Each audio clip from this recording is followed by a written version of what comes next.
नमस्कार। इजराइल ने ईरान की परमाणु क्षमताओं को तहस नहस कर दिया है, लेकिन यही अब तीसरे विश्व युद्ध या भविष्य के परमाणु युद्ध का कारण भी बनेगा। आगे जानिए क्यों। इजराइल के 200 लड़ाकू विमानों ने शुक्रवार सुबह ऑपरेशन राइजिंग लायन का नारा दिया और ईरान की तरफ उड़ान भरी। आपको याद होगा, ऑपरेशन सिंदूर में भारत ने पाकिस्तान के 1 दर्जन से ज्यादा आतंकी ठिकानों पर मिसाइलें दागकर उन्हें नेस्तनाबूद किया था। इजराइल ने 1-2 दर्जन नहीं, कुल 100 ठिकानों पर मिसाइलें बरसाईं। इनमें कई ऐसे ठिकाने थे जहां ईरान के परमाणु बम बनाने के संयंत्र थे।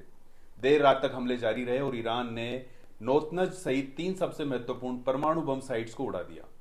ईरान इजराइल के दावे को नकार सकता है, जैसा कि युद्ध में होता आया है। पाकिस्तान भारत के दावों को नकारता ही रहा, या हम हमारे राफेल विमान गिराए जाने के दावों को नकारते रहे और फिर स्वीकार किया तो पाकिस्तान द्वारा बताई गई संख्या को नकारा। ईरान के मामले में अंतर्राष्ट्रीय परमाणु एजेंसी ने पुष्टि कर दी है कि ईरान के परमाणु ठिकाने तबाह हुए हैं। यह भी बताया कि कहीं से भी परमाणु विकिरणों के लीक होने की आशंका नहीं है। हमले में ईरान के आर्मी चीफ मोहम्मद बघेरी मारे गए। आर्मी चीफ का मारा जाना कितनी बड़ी बात, दुश्मन की कमर तोड़ देने जैसा। ऐसा सटीक हमला कैसे इजराइल ने किया कि एक व्यक्ति विशेष की हत्या एकदम सुनिश्चित हो गई। इजराइल ही कर सकता है ऐसा।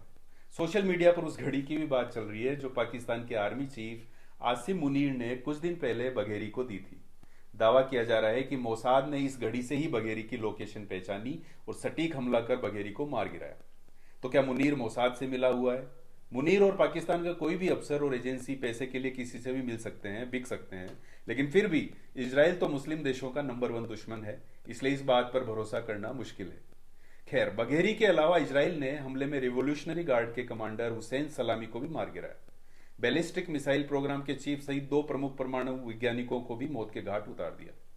वे सारे लोग जो ईरान की सैन्य शक्ति को लीड कर रहे थे और परमाणु कार्यक्रम को अंजाम तक बढ़ा रहे थे, वे सब 45 साल के इस सबसे बड़े हमले में खत्म कर दिए गए।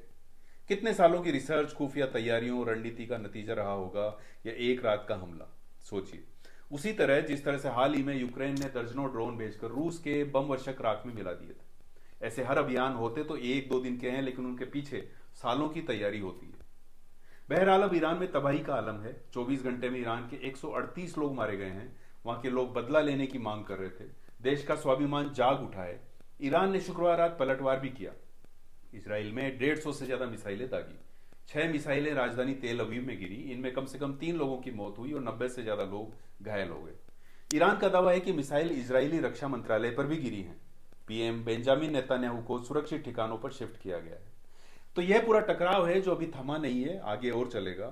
लेकिन मैं ये क्यों कह रहा हूं कि परमाणु ठिकानों पर हमले और सभी महत्वपूर्ण अफसरों को मार देने के बावजूद आने वाले वक्त में इन 2 देशों का टकराव बड़ा रूप लेगा और तीसरे विश्व युद्ध व परमाणु हमलों की वजह भी बन सकता है। इसके लिए भारत पाकिस्तान के टकराव का उदाहरण लीजिए। पहलगाम हमला हुआ, हमने माना कि इसके पीछे पाकिस्तान में बैठे आतंकी हैं। हमने पाकिस्तान के आतंकी ठिकानों पर हमला कर दिया। अब सवाल है कि क्या इससे पाकिस्तान से प्रायोजित आतंकवाद खत्म हो गया है? नहीं, आतंकवाद की जड़ें कमजोर नहीं हो सकती हैं। हो सकता है कि इसके बाद आतंकी संगठन बदले की आग में और भड़कें, आतंक के आका नई पीढ़ी के लड़कों को और इस आग में झोंकें। यह तय भी है। लेकिन हमने उनके आतंक की कमर तोड़ दी है। लश्कर तैयबा, जैश-ए मोहम्मद को झटका लगाए और उन्हें अब भारत विरोधी कार्रवाई या आतंकी हमलों के लिए नए सिरे से तैयारी करनी पड़ेगी। इससे भी बड़ा बदलाव यह है कि पाकिस्तान को अब पता है कि भारत में की गई कोई भी आतंकी वारदात भारत के बड़े हमले का कारण बन सकती है। एक खौफ रहेगा, एक नया पैमाना बन गया है और यह डर अच्छा है। अब ईरान पर लौटिए। हमले के बाद परमाणु तैयारियों की कमर टूट गई है। सालों लगाकर अमेरिका के प्रतिबंधों को झेलकर, दुनिया से कटे रहकर, संकटों को झेलकर भी ईरान ने परमाणु बम बनाने की तैयारी की और वह काफी करीब भी पहुंच गया था। इस हमले से ईरान का परमाणु कार्यक्रम खत्म नहीं हुआ है, स्थगित हुआ है। नए सिरे से तैयारी करनी पड़ेगी। लेकिन मिडिल ईस्ट में रूस और अमेरिका ईरान के जरिए ही टिके हुए थे। वे यह लड़ाई इतनी आसानी से नहीं हारेंगे। रूस की मदद से ईरान फिर उठ खड़ा होगा। अभी भी अगर इजराइल के साथ अमेरिका इस लड़ाई में शामिल होता तो पूरी आशंका थी कि रूस कहीं न कहीं किसी रूप में ईरान के पक्ष में आ खड़ा होता। रूस ने इजराइल के हमले की निंदा की और कहा कि अंतर्राष्ट्रीय कानून का उल्लंघन है। जिस तरह से यूक्रेन से रूस की लड़ाई में नाटो देश युद्ध में शामिल तो नहीं हुए, लेकिन यूक्रेन को बड़ी तादाद में हथियार और सहायता पहुंचाकर रूस की नाक में दम कर दिया था, ठीक उसी तरह रूस ईरान को साजो सामान उपलब्ध करवा सकता है, युद्ध को लंबा खींच सकता है। उधर चीन मध्य पूर्व में अपने तेल और गैस हितों को सुरक्षित रखना चाहता है। अगर इजराइल अमेरिका गठबंधन मजबूत हुआ तो चीन ईरान के साथ खड़ा हो सकता है। कुल मिलाकर रूस और चीन का मध्य पूर्व में अस्तित्व ईरान पर बहुत कुछ निर्भर है। गाजा में नरसंहार के बाद अब ईरान की ताकत को कमजोर करने से सभी मुस्लिम राष्ट्र अंदर ही अंदर भभक रहे हैं। जियो पॉलिटिक्स में यह भीतर की आग कभी भी बाहर आ सकती है, आज नहीं तो कल। एक ऐसा ध्रुवीकरण जो दुनिया को दो समूहों में बांट देगा और टकराव की आशंकाएं पैदा हो जाएंगी।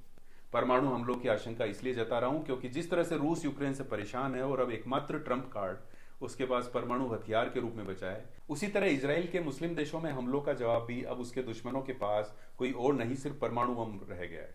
यानी आगे पीछे परमाणु लड़ाई की तैयारी होगी ही। रूस और चीन इसमें मदद करेंगे। शांति बनी रहे चाहते तो सभी हैं, लेकिन तलवारें इतनी खिंच गई है कि उनका म्यान में जाना मुश्किल लगता है। नमस्कार।